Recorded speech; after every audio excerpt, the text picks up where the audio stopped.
যে সমস্ত নারীদের মধ্যে কমসে কম এই 6টা অভ্যাস থাকবে, ওই নারী যত ধর্মের কাজ করুক ওই নারী নরকে যাবে। ওই নারী যত ধর্মের কাজ করুক ওই নারী নরকবাসিনী, জাহান্নামী নারী।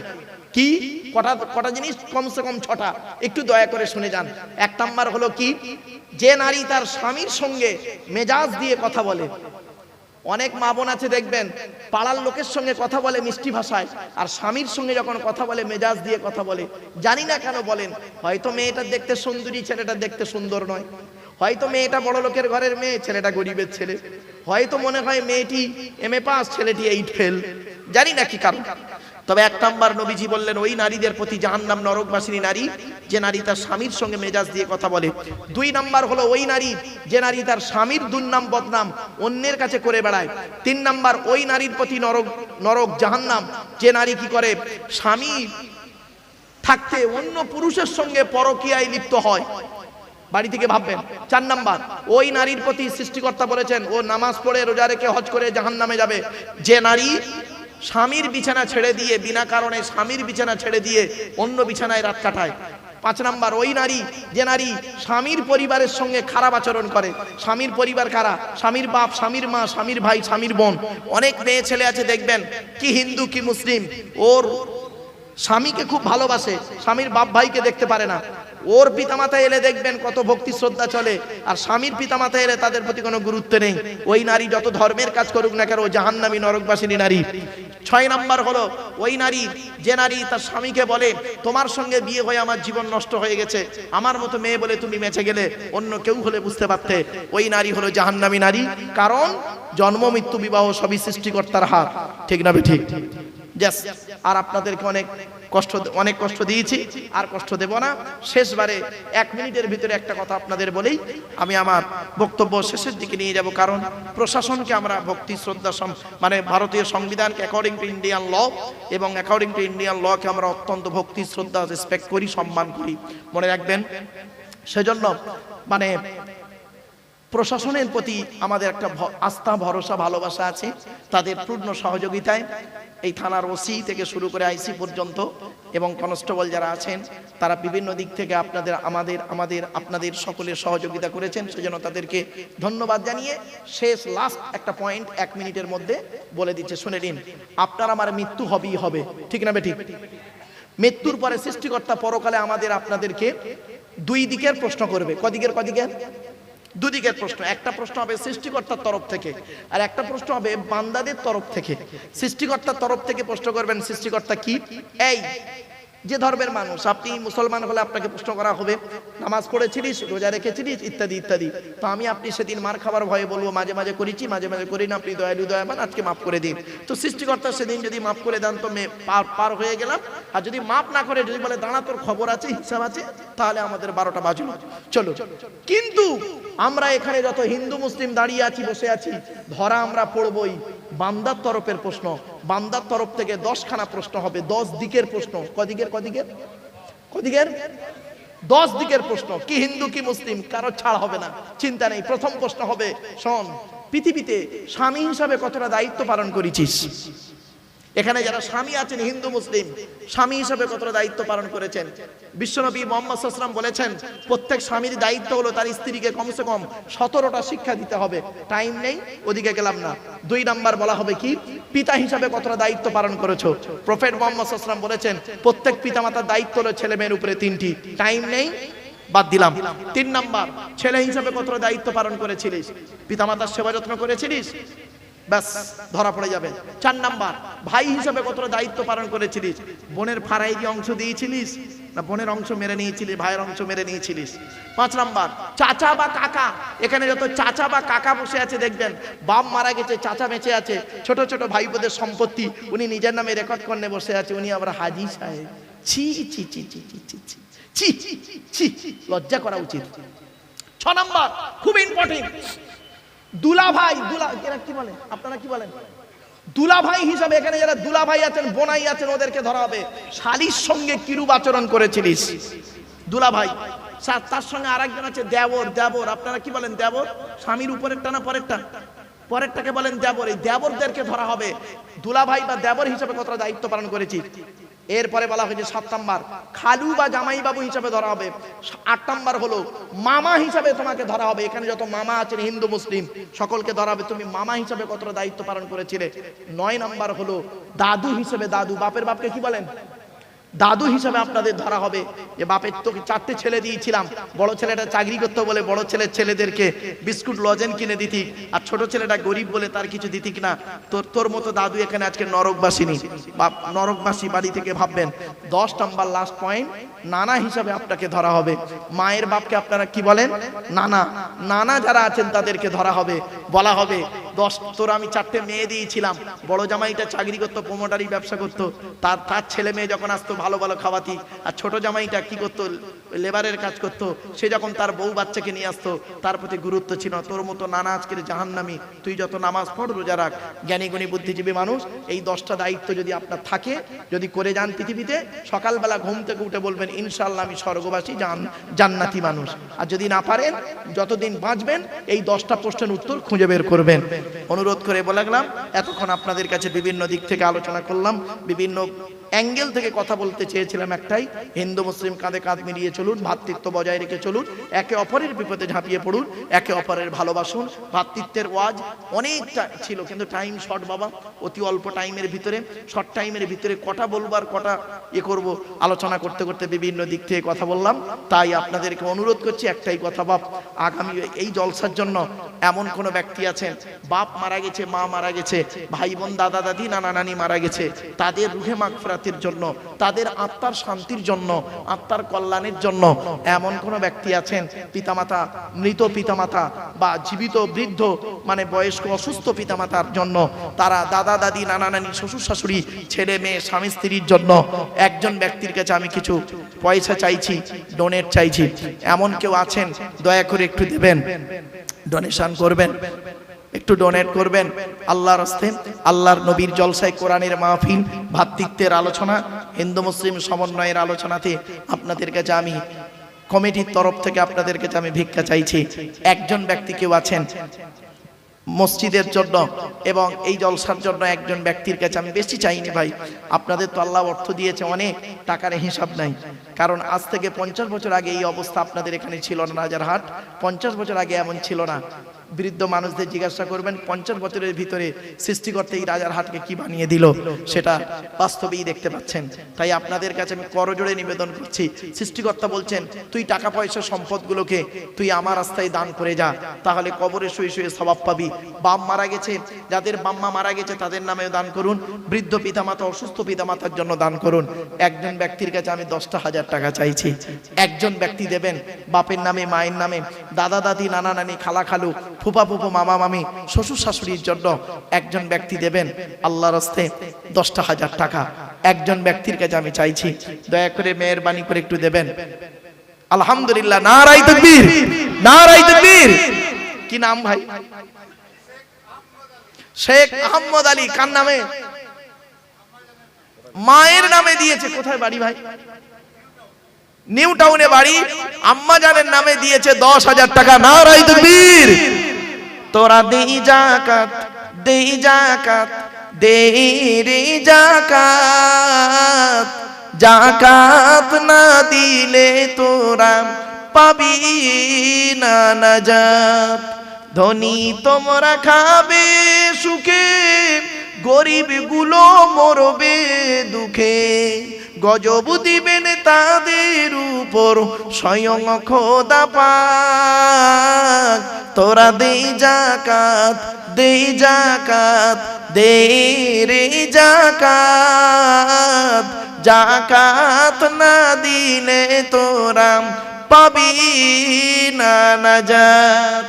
দুনিয়াতে তোর কত বাড়ি ছিল, অনেক টাকা করি, দুনিয়াতে তোর কত গাড়ি ছিল, অনেক টাকা করি, আখিরাতে দেখবি গিয়ে শুধুই খালি হাত। তোরা দেই যাকাত, দেই যাকাত, দেই রে যাকাত, যাকাত না দিলে তোরা পাবি না নাজাত। বাপেরা আরেকজন ব্যক্তি কে আছে?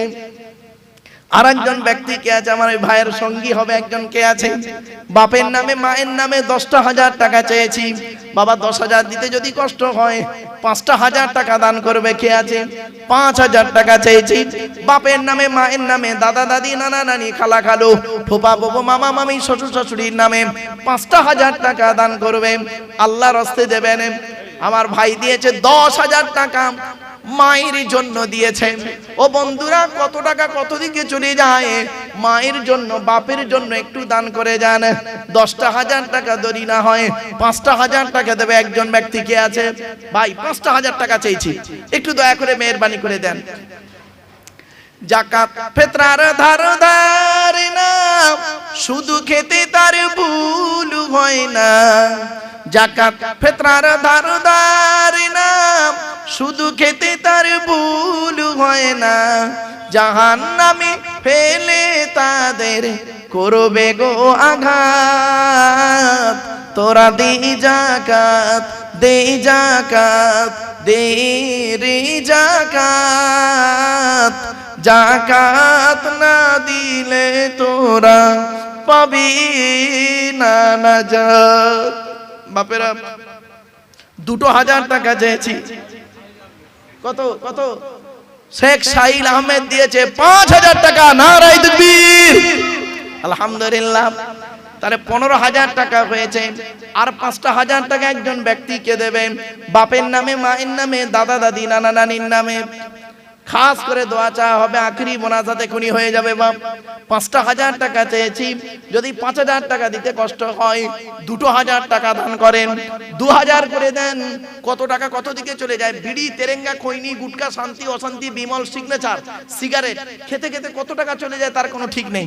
বন্ধুরা, কুল্লু মুস্কিরিন হারামুন, প্রত্যেকটা নেশাদ্রব্য জিনিস হলো মস্তিষ্কের বিকৃতি ঘটা, ওটা হলো হারাম। সেজন্য অনুরোধ করে বলে যাচ্ছি, একজন কেউ আছে 2,000 টাকা দেবেন, একটু হাতটা তুলুন না মেহেরবানি করে, হাতটা একটু দয়া করে তুলুন। আল্লাহর নবীর জলসায়, কোরআনের মাহফিল, হাদিসের মাহফিল, আল্লাহর ঘরে দান করছেন 2,000 টাকা। 2,000 টাকা। রাসূল বলেছেন, মান বানা মসজিদান বানাল্লাহু লাহু বাইতান ফিল জান্নাহ। কোন ব্যক্তি যদি পৃথিবীতে একটা মসজিদ তৈরি করে যায়, সে যেন জান্নাতে একটা ঘর তৈরি করে গেল। জোরে বলুন সুবহানাল্লাহ। এজন্য আপনাদের কাছে আমি ভিক্ষা চাইছি, মনে রাখবেন দান করলে কোনোদিন কমে না।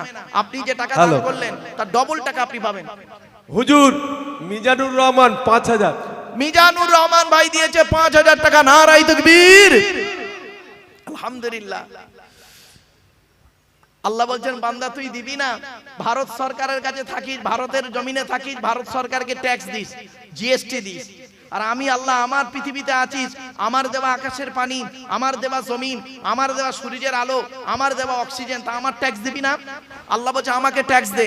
আর যদি আমার ট্যাক্স যদি না দিস, তাহলে মনে রাখিস, মনে রাখিস তোদের দান করতে হবে না। আমি কিভাবে জিএসটি কেটে নেবো তোরা বুঝতেই পারবি না। কিরকম কিরকম? মনে রাখিস, দান করবি না তো দান করতে হবে না। তোর বইয়ের পেটে বাচ্চা, মনে রাখিস, তোর স্ত্রীর পেটে বাচ্চা, ডাক্তারে বলেছে নরমালে হবে, 20,000 টাকা খরচা, পাটা বাঁকিয়ে দেবো, মাথাটা উপরের দিকে দেবো, সিজার করতে হবে প্লাস অপারেশন করতে হবে, 1.5 লক্ষ টাকা খরচা। দিবি নি? কিভাবে নেবো তুই বুঝতেই পারবি না। ধান পেলি 100 বস্তা, ধান পেলি 2.5 বস্তা তো দেবার কথা, তুই দিলি না, সব গোলায় রেখে দিলি। মনে রাখি, ইঁদুরদের বলে দেবো 6 বস্তা খেয়ে নে। রাগ করবেন না। আল্লাহ বলে টাকা দেবো, রাজারহাটের মানুষ তোদের টাকা দেবো।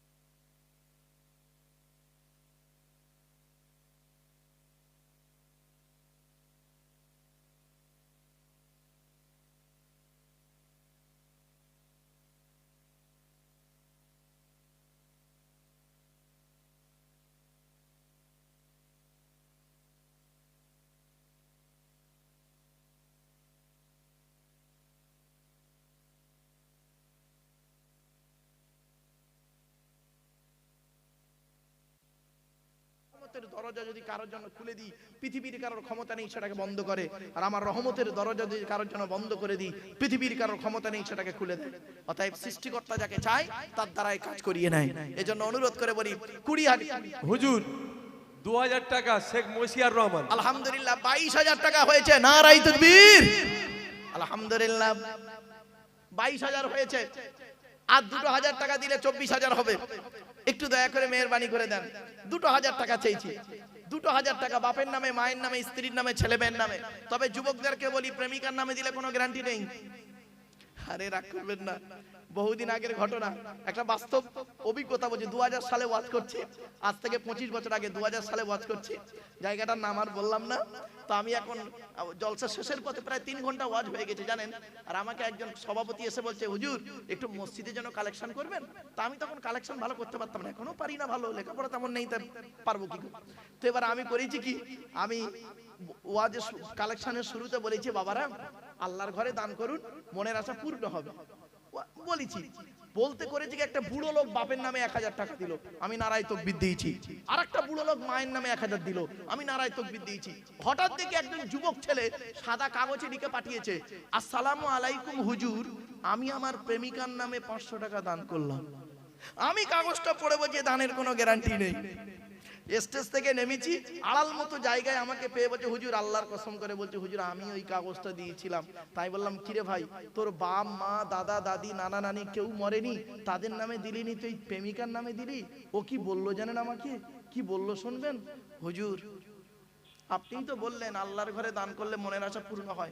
আল্লাহর কসম করে বলছি, আল্লাহর কসম করে বলছি, 1 সপ্তাহ হলো ফোন তোলে না, ফোন তোলে না, খালি ওয়েটিং ওয়েটিং ওয়েটিং ওয়েটিং। ওর নামে 500 টাকা দিলাম যাতে আল্লাহ ওর মনটা নরম করে, যাতে ফোনটা তোলে। আমি তখন ওকে বলছি, বন্ধু শোন, কিছু মনে করি না, চাইনিজ মাল বেশি দিন টেকে না। এই ছেলে, এই যুবক ছেলেরা, হিন্দু মুসলিম শুনে নাও বাবা, ভালোবাসা আর ভালো লাগা দুটো এক নয়। ভালোবাসা ভালো লাগা, আবেগ আর বিবেক, ইতিহাস। হ্যালো হুজুর বেনুজির বেগম 2000। আলহামদুলিল্লাহ নারায়ে তাকবীর। হয়ে গেল 24,000 টাকা হয়েছে। আর 2,000 টাকা দিলে 26,000 টাকা হবে। ওহ অনেক কষ্ট করে, বুঝলেন, নরমালের বাচ্চা সিজারে বেরিয়ে যাচ্ছে, খুব কষ্ট। বাপরে বাপ, ডাক্তার বাবু যারা আছেন তারা খুব ভালো বুঝতে পারে। চলেন আমার বাপেরা, হুজুর গোপনে 2000 টাকা। আই দেখেন কোরআনে আল্লাহ পাক বলেছেন, আল্লাযীনা ইনফিকুনা আমওয়ালাহুম বিল-লাইলি ওয়ান-নাহার সিররাম ওয়া আলানিয়াতান ফালাহুম আজরুহুম ইনদা রাব্বিহিম ওয়া লা খাউফুন আলাইহিম ওয়া লা হুম ইয়াহজানুন। 3 নম্বর পারা 5 নম্বর পাশা 14 13 14 15 নম্বর লাইন সূরার নাম সূরা বাকারা। সেখানে বলা হয়েছে কি, যারা গোপনে দান করে প্রকাশ্যে দান করে তাদের জন্য রয়েছে উত্তম বদলা। রাতের বেলা দান করে, দিনের বেলা দান করে। একজন গোপনে 2000 টাকা দিয়েছে, 26,000 টাকা হয়ে গেল। নারায়ে তাকবীর। কোরআনে একটা সূরা আছে, আর রহমানু আল্লামাল কোরআন, 27 পারায় আছে বাবা। 2,000 টাকা দিলে 28,000 টাকা হবে। বাপের নামে, মায়ের নামে, দাদা দাদি নানা নানির নামে দান করুন। স্ত্রীকে ভালোবাসুন। রাসূলুল্লাহ বলেছেন, শুনে নিন, রাসূলুল্লাহ বলেছেন স্ত্রীকে নিয়ে মাঝে মাঝে বেড়াতে যাবে। ইকোপার, নিকোপার, চিড়িয়াখানা, ভিক্টোরিয়া, জাদুঘর, তারামণ্ডল, নিজের স্ত্রীকে নিয়ে বেড়াতে যাবেন। তবে বউটা যেন নিজের বউ হয়, অন্যের বউ। রাগ করবেন না, কথাটা শুনতে হয়তো সাময়িক খারাপ লাগলো, কিন্তু বাস্তব কথা বলছি। অনেক ছেলে কি করেন, নিজের স্ত্রীকে নিয়ে ভালোবাসুন। শুনে রেখে দিন, রাসূলুল্লাহ বলেছেন তুমি তোমার স্ত্রীকে ভালোবাসো।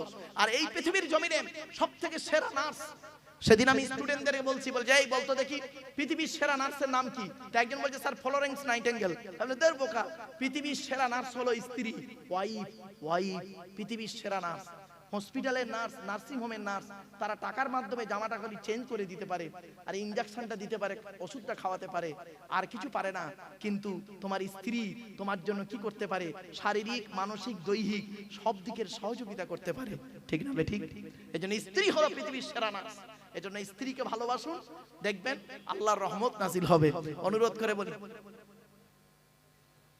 বাবা, আর 2,000 টাকা চাইছি, 28,000 টাকা হবে। এমন কোন ব্যক্তি আছে? খোদা রাস্তায় করিতে ব্যয়, ব্যথা লাগে যার কলি যায়। খোদা রাস্তায় করিতে ব্যয়, ব্যথা লাগে যার কলি যায়। জাহান্নামে ফেলে তাদের কাটবে দুটি হাত, তোরা দে যাকাত, দে যাকাত, দে রে যাকাত। যাকাত না দিলে তোরা পাবি না নাজাত। বাপেরা 2000 টাকা চাইছি, এমন কোন ব্যক্তি আছে? আচ্ছা বাবা 1000 টাকা দেন তো দেখি, 1000 টাকা দেন, বাপের নামে, মায়ের নামে, শ্বশুরের নামে, শাশুড়ির নামে। আগে ভালো ছেলে হন, পরে ভালো জামাই হবেন। আমরা এখানে ভালো জামাই হতে পেরেছি, কি হিন্দু কি মুসলিম, আমরা ভালো জামাই হতে পেরেছি, ভালো ছেলে হতে পারিনি। ঠিক না বেটি? আমার শ্বশুর আমাকে কি বলে জানেন? আমার জামাই খুব ভালো। আমার শাশুড়ি আমাকে কি বলে? আমার জামাই খুব ভালো। আমার জন্মদাতা বাপটা কি বলে শুনবেন? ওকে জন্ম দিয়ে পাপ করেছি। পেটে ধরা মাটা কি বলে শুনবেন? ওকে পেটে ধরে ভুল করেছি। কেন? যে মা ছোটবেলায় আমাকে আপনাকে করে করে আদরের চুমা দিল, কেমন কাজ করলেন, কার মাধ্যমে করলেন, সেই বাম্মা আজকের এই কথা বলে। শুনে নিন, 75 বছরের বুড়ো বাপটা যদি 50 বছরের ছেলেটাকে একবার আব্বা বলে ডাকে, ওই 75 বছরের বুড়ো বাপের আব্বা ডাকটা হলো আল্লাহর রহমতের আরশে আজিমের ডাক। এজন্য অনুরোধ করে বলে যাচ্ছে, আগে ভালো ছেলে হন, পরে ভালো জামাই হবে। আমরা ভালো জামাই হতে পেরেছি, ভালো ছেলে হতে পারিনি। তো বাপেরা 1000 টাকা দিন, বাপের নামে মায়ের নামে দান খয়রাত করুন, কবরে শুয়ে শুয়ে তারা সওয়াব পাবে। 1000 টাকা আপনাদের কাছে চাইছি আমি, এখনই দোয়া হয়ে যাবে বাপ, এখনই দোয়া হয়ে যাবে। কারণ একটা সময় আছে, তো নির্ধারিত একটা সময় আছে। আর কলকাতার জমিনে, কারণ এখানে তো টাইম তো আপনারা বেশি পাচ্ছেন। আমি ভারতবর্ষের বিভিন্ন জায়গায়, কি বলবো, দিল্লি, বোম্বাই, হায়দ্রাবাদ, আহমেদাবাদ, লখনৌ, বেনারস, আসাম, ত্রিপুরা, মেঘালয়, মণিপুর, ইম্ফল, যোধপুর, জয়পুর, ভাইজাগ, পাটনা, কটক, ভুবনেশ্বর, কোথায় যায়নি। এই মাসেই বহু জায়গায় রয়েছে। আবার গত মাসেও গিয়েছি প্রচুর। যেখানেই গিয়েছি তাদের টাইম হলো 10টা, তাদের টাইম হলো 10টা, হার্ডলি 10টার বেশি মাইক চালাতে দেবে না। বোম্বাইতে তাই, দিল্লিতেও তাই, রাজস্থানেও তাই। তো এই জন্য বলি বাপ, আল্লাহ শুকরিয়া আদায় করি, আমরা কিছুটা সময় পেয়েছি প্রশাসনের তরফ থেকে। থানার ওসি, আইসি তারা পূর্ণ সহযোগিতা করেছেন আপনাদের, আলহামদুলিল্লাহ। বাবা অন্তত একটা করে 1000 টাকা দিন না। আর এই চাদর নিয়ে আপনাদের কাছে যাচ্ছে, যে যেমন পারেন, যে যেমন পারে রুচি মতো আপনি একটু দান করুন, আল্লাহর ঘরে দান করুন। বাবা একটু দয়া করে মেহেরবানি করে একটু দেন, কেউ বাদ যাবেন না। এজন্য আমি সকলকে বলছি। আর একটা কথা বলি, হিন্দু মুসলিম কাঁধে কাঁধ মিলিয়ে চলবে। বাবা একটু ভিতরে আসুন না, বন্ধুরা একটু ভিতরে আসুন, একটু ভিতরে আসুন। হ্যাঁ, তাবারুকের ব্যবস্থা আছে। আর আপনাদের বলে দিই, আপনার আমার সব থেকে ভালো লেগেছে কি জানেন? চিকেন বিরিয়ানির ব্যবস্থা আছে। মনে রাখবেন, আমরা প্রত্যেক ধর্মকে শ্রদ্ধা সম্মান করি, কারণ প্রত্যেকের ধর্মের ধর্মস্থান, ধর্মগ্রন্থ সেই ধর্মের মানুষের কাছে অতি পবিত্র। এজন্য বাবা কোনোদিন কোনো ধর্মকে কটূক্তি করবেন না, কোনো ধর্মগ্রন্থকে নিয়ে বাজে মন্তব্য করবেন না, কোনো ধর্মযাজককে নিয়ে বাজে মন্তব্য করবেন না। মনে রাখবেন, প্রত্যেক ধর্মের মানুষ সেই ধর্মস্থান, ধর্মগ্রন্থ সেই ধর্মের মানুষের কাছে অতি পবিত্র। এজন্য আমার সব থেকে ভালো লেগেছে ভাইয়েরা চিকেন বিরিয়ানি করেছেন, তাবারুক আপনাদের দেওয়া হবে। তো আপনারা সকলে একটু দয়া করে ভিতরে চলে আসুন। হিন্দু মুসলিম সমন্বয়ে এই আলোচনা, এতক্ষণ আপনাদেরকে যে আমি বিভিন্ন দিক থেকে আলোচনা করতে চেয়েছিলাম, একটাই উদ্দেশ্য ছিল, ভ্রাতৃত্ব বজায় রাখুন, ভালোবাসা থাকুক, একে অপরের মধ্যে ভক্তি শ্রদ্ধা রাখুন।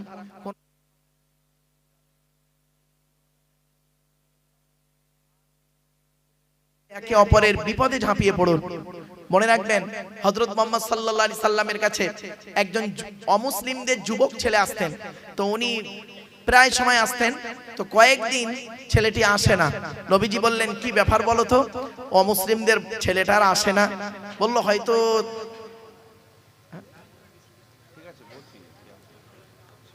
বাপেরা একটু দয়া করে মেহেরবানি, তো যার যেমন সাধ্য সেই মোতাবেক আপনি দেন, দয়া করে অনুরোধ করছে আপনাদের কাছে।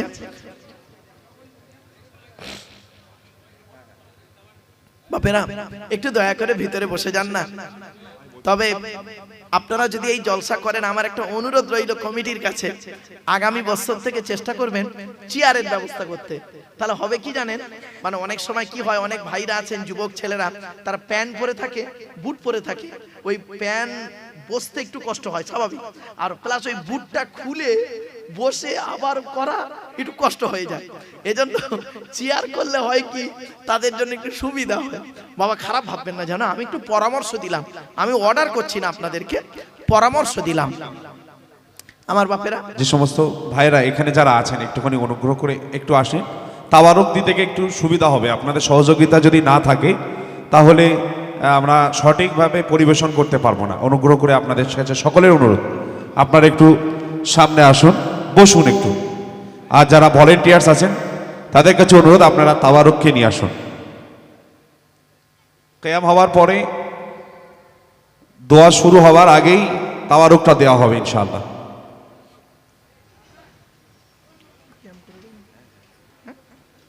বাপেরা, জাতি তোরা, তোদেরকে আমি সৃষ্টি করেছি, তোদের মনের মধ্যে ভালো মন্দ যা কিছু আছে সব আমি জানি। সৃষ্টিকর্তা বলছেন, শুনে রেখে দেন, আমি সৃষ্টিকর্তা কোথায় আছি জানিস? তোরা যেন কোনোদিন ভাববি না আমি সৃষ্টিকর্তা অনেক দূরে, না না না, আমি সৃষ্টিকর্তা তোর ঘাড়ের শিরারও নিকটবর্তী। একবার অন্তরে অন্তঃস্থল থেকে আমাকে সৃষ্টিকর্তা আল্লাহ বলে ডাক দে, আমি আল্লাহ তোরও ডাকে সাড়া দেব। আপনি ডাকুন না, আপনি ডাকুন, ডাকার মতো ডাকুন, ডাকার মতো আপনি সৃষ্টিকর্তাকে স্মরণ করুন, সৃষ্টিকর্তা আপনার ডাকে অবশ্যই সাড়া দেবে। আপনি তো ডেকেছেন অন্যভাবে।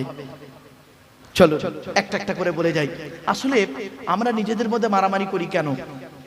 সত্যিকারের এডুকেশনের অভাব, শিক্ষার অভাব। এজন্য আমি আপনাদেরকে অনুরোধ করে বলে যাচ্ছি, করজোড়ে নিবেদন করছি, ছেলে মেয়েকে সুশিক্ষায় শিক্ষিত করুন, সুশিক্ষায় শিক্ষিত করুন।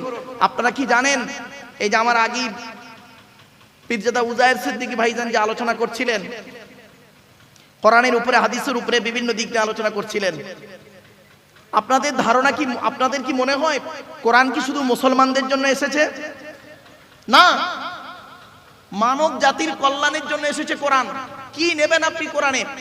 আমাকে একজন প্রফেসর প্রশ্ন করেছেন, অমুসলিম প্রফেসর, সনাতন ধর্মের মানুষ, উনি হিন্দু মানুষ, হিস্ট্রি প্রফেসর। আমাকে বলছেন, মারুফ সাহেব আমি আপনার লেকচার কন্টিনিউ শুনি, এবং ভদ্রলোকের সঙ্গে কথা বলে যা বুঝলাম উনি কোরআন ভালো পড়তেও পারেন। আমাকে বলছেন মদ খাওয়া কি?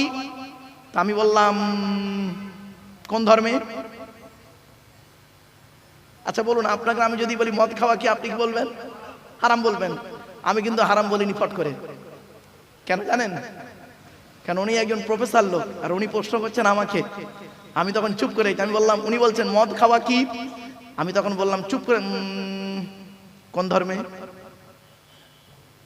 তখন উনি চুপ করে গেলেন। বললাম শুনুন, ইসলাম ধর্মে মদ খাওয়া হারাম, সুদ খাওয়া ইসলাম ধর্মে হারাম, শুকরের মাংস ভক্ষণ করা ইসলাম ধর্মে হারাম।